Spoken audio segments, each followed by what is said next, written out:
Hey everyone, it's your boy Renji's Universe, and as the title suggests, this is a rant video of sorts, but probably not for the reason that you guys are thinking. Like, if you guys know, Transformers Rise of the Beast is my favorite movie currently of 2023, at least until Transformers 1 comes out.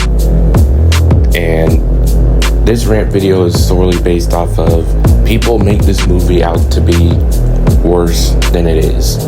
Transformers Rise of the Beast is not a bad movie by any means. Yes, it does have some things I would like to change about the film, but those changes aren't something I would even consider negatives, because they're not enough to draw me away from the film. Like, off rip, just to be fair to people that are harsh on this film for God knows what reason, some things I would change about the film would be I would try to ease in more screen time with the Maximals if possible, because I do feel like they deserve more screen time. Not saying that the screen time they had was bad, but I just would like to see more of them, only because they were the highlight of the film for me, surprisingly. Like, seeing the Maximals on screen was really, really cool to me. Like, I would not expect to see the Maximals on the big screen like so long after they were in anything, like even including the Netflix trilogy series. And another thing, I would make the movie a little bit longer, only because whenever I watch it, it feels like super short, but not too short. Just, it leaves me with, I would like to see more of it, because I was enjoying myself through the film. Like, I actually was having a great time watching this. As even a Transformers fan, this is one of the movies that I'll always go back to, because people say it doesn't give the fans what they asked for, but here's the thing with that. If it didn't get the fans what they were asking for, we wouldn't have more robot screen time, we wouldn't have less human screen time, and on top of that, we wouldn't even get personality from these guys. That's one thing people keep saying about this film, is that the robots didn't have any personality. And I would argue with you. Here's my thing. You would have me at Battle Trap, because Battle Trap barely had any. Well, he had one key moment during the museum fight. You could debate me with Battle Trap. You really could, because there wasn't enough of him to like give him more upbeat personality. Well, not upbeat in terms of like good mood or anything like that. Like, there wasn't enough forefront with him. Yeah, he was in a lot of scenes, but he didn't really speak much or say much. Nightbird, on the other hand, you could clearly tell she's an assassin that loves combat. Scourge, you could tell he's a menacing leader that loves to hunt for Unicron, hunt down planets, as we saw from the beginning of the film. So Scourge and Nightbird, they clearly had enough time on screen to have personality. Battle Trap is arguable, because to me, Battle Trap 1 has one of the best designs in the film to me. Like, I immediately when I got the chance, I had tried to get a figure of him, but every time I tried, I really couldn't. But I finally did get one though recently. And secondly, I think the reason for like his I think the reason that we didn't really get much of him in terms of personality and like certain scenes, like when he was there, is because maybe he was I think he was voiced by the same person that was voicing Rhinox. So that could be the reason or the answer to why we didn't get much of him, like personality wise.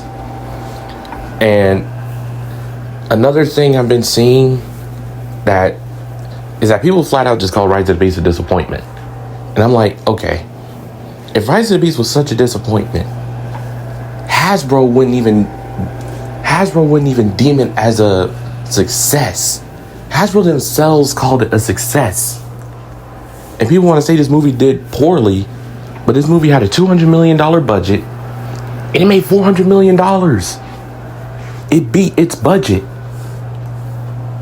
So I'm like, bro, And here's another thing. People want to call out bad CGI and stuff like that. And I do agree with that. But for one scene, though. And it was a scene where Noah was on this cliff with Optimus, and he was walking back to the team. And the CGI didn't look finished on him. Like, he looked like a phantom. But that's the only bad shot throughout the whole movie I have seen. Like, people... Have y'all not seen the Marvels or the Flash? Go see that. You'll see what bad CGI is. Trust me. Those movies have bad CGI. Transformers Rise of the Beast compared to those films has way better CGI. Heck, Bumblebee has way better CGI than those two films. And it has a smaller budget than both of them. Bumblebee's budget was 135 something million. So I'm like, bad CGI, bro? For real? Go watch The Flash or the Marvels. Then you'll really know what bad CGI is. Straight up, bro. Straight up. But there is one critique I do agree with everyone on, and that's the wheeljack design. I did not like it. However, it wasn't enough to draw me away from the film, though, or decrease my hype in any way. That's just one character out of, like, God knows how many that are pleasing to look at. And speaking of designs, people also want to trash my man Mirage. He's one of the most G1 accurate amongst all of them. Amongst the small group of Autobots. RC, G1 accurate, just a different color. Bumblebee takes more after his Michael Bay / Transformers Prime appearance, which we all love that design. We all rock with Bumblebee at the end of the day, let's just be honest. Optimus was fine. His design, they just gave him a little bit more silver, but it didn't really take away from his appearance. But now, speaking of Optimus Prime's design, one thing I did not like about it was the arm cannon. And the concept, it could have worked. Like, I would love to see Optimus with an arm cannon. Like, I'm a Transformers Prime fan, man. Like, come on. Like, I would have loved to see Optimus with an arm cannon. It would not bother me. It's just the way it looked, design-wise, it didn't really send me. But I did like the handgun he used in Bumblebee more. But if he did have to use an arm cannon in this film, I wouldn't mind it.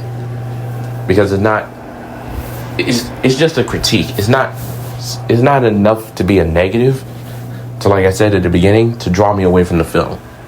Because, like, I've seen Optimus with an arm cannon before. It does not bug me at all. It doesn't. Especially Bumblebee. Bumblebee's had an arm cannon for, like, almost every appearance he's ever been in. Well, technically in Transformers Prime, they were more like wrist blasters, but, I mean, you get the point.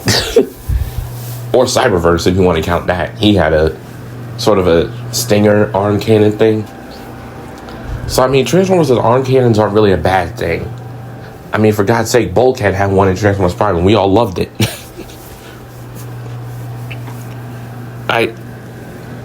But yeah, I really don't understand why people are trying to undersell Rise of the Beast so much. Like, the film wasn't that bad. It does have some... I shouldn't even say that bad. The movie wasn't even bad. Like, you want to talk about bad film with bad writing? Go watch The Flash. Go watch The Marvels. Go watch Aquaman 2. Those films have bad writing. But I think we're just tired of Earth, to be honest. Like, we're ready to go to Cybertron, and Transformers 1 is literally going to give us that. So I guess it's just a bunch of recency bias, I guess. Because, I mean, come on, man. If Rise of the Beast was that bad, we wouldn't be getting a AAA game announcement literally not even long after the movie came out. And Hasbro wouldn't deem it as a success. People wouldn't be buying the figures. So, like, trying to call this film a disappointment is just crazy. Especially compared to movies like Revenge of the Fallen or The Last Knight. Those films are disappointments. Now, I'm not a Bayverse advocate, just to be honest with you, because no, the Bayverse has enough criticisms and negatives in it for me to be drawn away from them. Because it's too human-centric. It's more like humans trying to survive Transformers than about the Transformers themselves. Rise of the Beast did that. Rise of the Beast and Bumblebee did that. They realized it's about the Transformers, not about the humans trying to survive through them. Heck, even whenever Stephen Cable Jr. would talk about the film, the Transformers would be the first thing on the conversation. He wouldn't be talking about the humans outright. He would eventually talk about the humans, but he always talked about the robots first. Like, I don't understand it, man. I really don't. Like, this movie is so heavily underrated only because, like, people want to try to use bad takes against it. And it's just like, why? Like, I respect Fire Brothers to the max. He is one of my favorite content creators. But some of his opinions about Rise of the Beast, outside of his personal preferences about the film, like calling the movie a disappointment and stuff like that, like, bro, if the movie was a disappointment, again, we wouldn't get a AAA game announcement literally not long after the movie came out during the Game Awards. Well, during that specific Game Awards or game show. I think it was a game show. And people wouldn't be buying the figures. The figures wouldn't be selling like crazy. And I'll tell you what. When I went to Walmart, or I think it was Walmart. When I went to Walmart and I went to the movie section, normally where there would be Rise of the Beast DVDs, they are all almost gone, bro. So, like, my whole thing is, like, disappointment where? Oh, here's another key feat. This movie had the manifolds to go up against a movie like Spider-Man Across the Spider-Verse. Now, let's be real, Transformer fans. Let's be real. Spider-Man is a way bigger name than Transformers is, unfortunately. Like, I'm right there with everybody with the sentiment that Transformers needs more up face. Like, the fandom is still here, bro. Like, why do you think most of us are upset that we haven't heard anything about Reactivate? Like, the fandom is here, bro. Like, we just need more of a facelift in terms of awareness. That's all I'm gonna say on that. But back to the Spider-Verse point. This movie went up against Spider-Verse and made it out with $400 million. That's nothing to sneeze at, bro. Especially when Across the Spider-Verse almost made $1 billion. It almost made $1 billion. And this movie made it out with a box office report that beat its budget. That's not a small feat at all. Bro. So y'all show Rise of the Beast some respect, man. Stop, like, downgrading it, bro. And if the movie is such a disappointment, there wouldn't be such a demand for Studio Series now, would it? There wouldn't be such a demand for Studio Series RC now, would it? Just saying. Wouldn't be such a demand for, like, G1 accurate figures if Rise of the Beast was a disgrace or a disappointment now, would it? Again, just saying, bro. Just saying. But that's my whole spill on Rise of the Beast. I only want to make this video because, to be honest, I just watched Fire Brothers' video the other day, and what he said at the end about Rise of the Beast sort of rubbed me the wrong way. Like I said, I respect Fire Brothers. He is my favorite content creator. But the stuff he has to say about Rise of the Beast it's just downright underselling the movie. It's just downright underselling the movie, to be quite frank, and making the movie out to be worse than it is. And he's talking about the movie disappointing a lot of people. Bro, when Rise of the Beast debuted, I'm not saying it's like, okay, this is debatable. The movie was so freaking good that it drawed in people that weren't even Transformers fans. Like, some of the people I'm subscribed to didn't even rock with Transformers like that. And then they saw Rise of the Beast and they immediately got into this franchise. So, I mean, where's the disappointment at? You can say the movie has some things you would like to change about it, but calling the film a disappointment and a failure sequel to Bumblebee is outright crazy. Is outright crazy. However, I am happy we're finally getting off Earth with Transformers 1. I do agree with that. Like, we need to be done with Earth for a little bit, and we need to, get off Earth for a while. Just to be quite honest. So I do agree with everyone there. And another thing, here's something I actually didn't really like at all about Rise of the Beast, and that was the ending with the G.I. Joe thing. They just need to do away with that.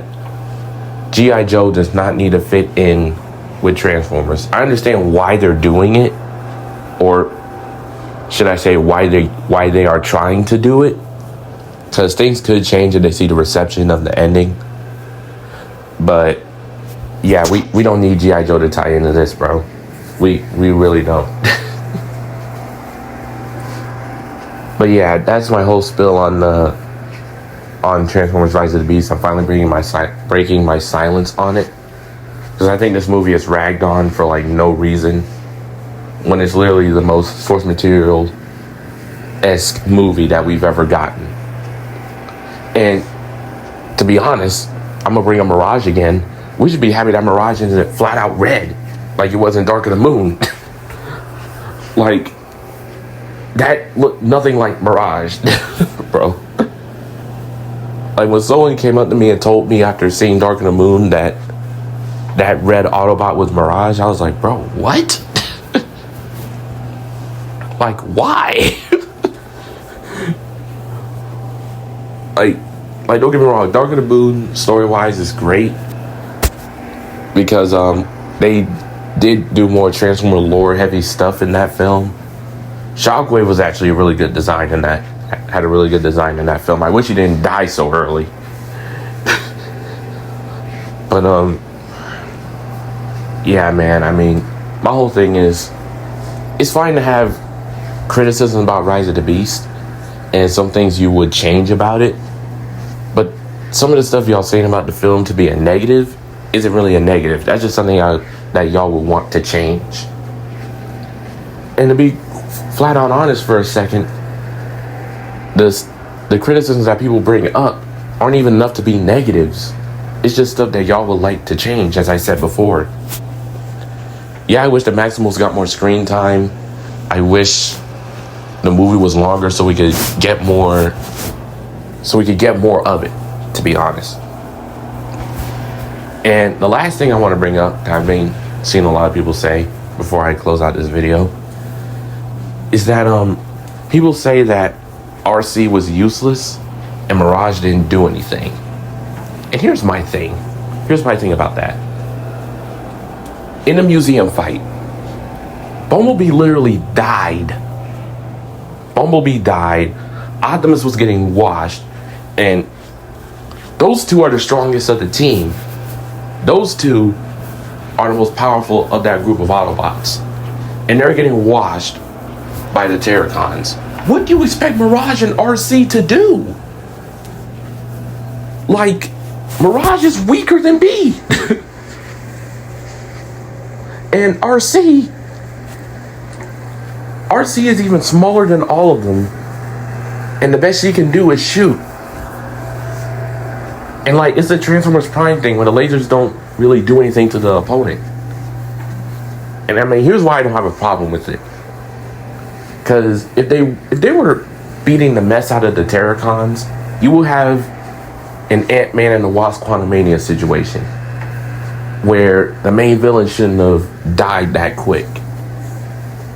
And it's just like, yeah, the main villain shouldn't die that quick, otherwise we won't be able to take them seriously.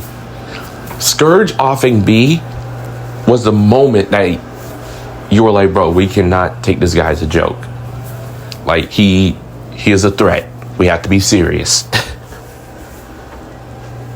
And even then, when they got the help from the Maximals, they were still putting up a fight. It wasn't until the space bridge threw out that energy burst and everyone got a freaking Zenkai boost and started turning the tide when Bumblebee showed up. And yeah, Bumblebee off Nightbird. And oh, I do agree with this though. I think Battletrap to me died a little bit too early. Like, I kind of wish Battletrap was one of the last ones standing. But like I said, it's not enough for it to be a negative for me. It's just something I would change. I would make Battletrap stick around a little bit longer. Only because we didn't get really to see much of his love for fighting and stuff like that. Like how in they displayed that in the Rise of the Beast character cards, if you ever saw those. Like, Battletrap is supposed to be the combat-loving dude who loves to fight, sort of like with a Nightbird. I honestly thought I saw a lot of people shipping them, and that was funny. But it low key could have worked. Like, that's just me. But I do think they can come back. I hope Stephen Cable Jr. hears this theory. Unicron, I think, has the ability to bring back dead soldiers as long as he has remnants of their body. And like we saw in the film, whenever each Terracon died, remnants of their body would be left on the field. And Unicron was absorbing stuff through the space bridge. So he could bring them back. He really could bring them back. And it would be nice to see them work alongside with Decepticons or Predacons even. Or they could just be their own faction and try to kill both sides. Because Unicron's whole thing is that he's the Chaos Bringer. And he wants to destroy Cybertron and stuff like that. Which I think they nailed. They nailed Unicron in Rise of the Beast. And I was hoping, like in Transformers Reactivate, he sort of has the same ability he has in Rise of the Beast, where you can spawn like minions for like a horde mode or something like that. But I'm getting off topic. People really need to stop underselling Rise of the Beast because of their specific like wishes that didn't really come true or something like that. But the reality of it is, Rise of the Beast did fine. Otherwise, we wouldn't be getting a sequel to it, or a sequel in the works to it. So, y'all, for the people that hate on Rise of the Beast, just go watch the Bayverse films, to be honest with you. Just go watch those films, and if you hate Rise of the Beast that much, just don't even bother with it. But that's my rant video for today. I'm just tired of all the Rise of the Beast slander when the movie wasn't even that bad, or even bad in general. Like, you want to talk about bad films, bring up The Marvels or The Flash or Aquaman 2. Bring up one of those films, and then we can really talk about what a bad film is. But that's going to be it for this rant video, guys. I just had to get it off my chest. Like, tired of this movie being slandered. And for the people that are probably going to say, it's biased because it's your favorite film. I honestly don't care what you have to say. But I'll see you guys later. I'm going to get back to work animating for the final episode of Multiversal Brawl. If you're a long-time subscriber, you know what that is. But I'll see you guys in the next video or stream. Peace out.